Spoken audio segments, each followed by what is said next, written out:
Minuga on siin Vanilla Ninja. Mis on teie arvates olnud Eurovisiooni ajal kõige ikoonilisem tantsuliigutus? Kõige ikoonilisem, mul praegu tuleb ainult see Veissoni tants. Mul tuleb Tommy Cashi see mingi see.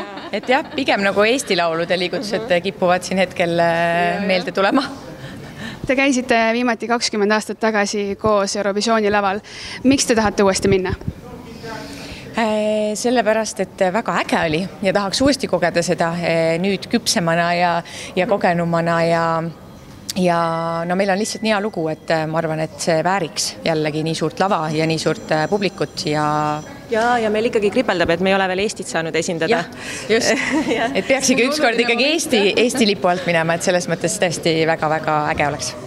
Mis on kõige ägedam mälestus, mis on veel Eurovisiooni lavalt meeles? Või sealt on nii palju neid tegelikult selliseid hetki.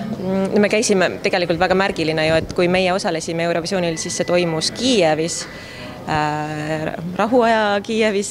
Aga mis mul sealt meenub, seal oli hästi palju mingeid üritusi kogu aeg. Me käisime seal mööda erinevaid kontserte. Mul on eriti hästi meeles näiteks, me olime Kiievis, sest eelneval aastal Ruslana võitis ja siis ma mäletan seda laivi, mis ta seal andis, et see oli hästi võimas. Ja siis ma mäletan seda, kuidas meie kitarrist, mitte meie nagu bändiliige, aga kes oli meiega kaasas, Simon, ta kukkus proovi ajal lava auku.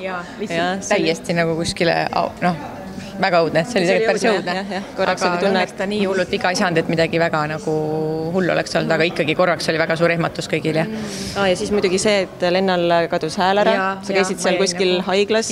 Käisin mingis Ukraina Kiievi haiglas ja kui ma juba seal ootasin seda arsti, siis ma tegelikult sain terveks.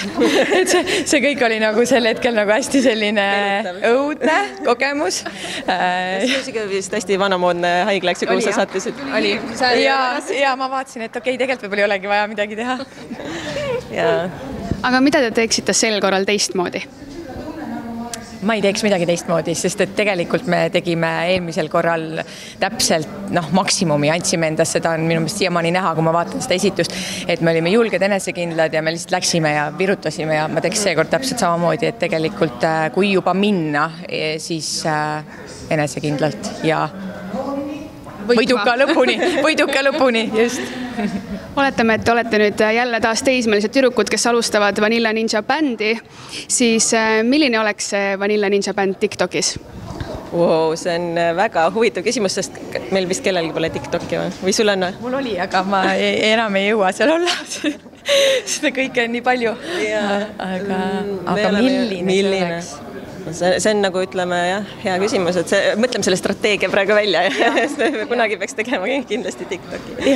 Ma ei oska arvata, sest et ma ütlen, minule isiklikult nagu TikTok väga ei meeldi, et ma ei tahaks päris selline olla, nagu seal valdav trendikas olemine on, et ma ei tea.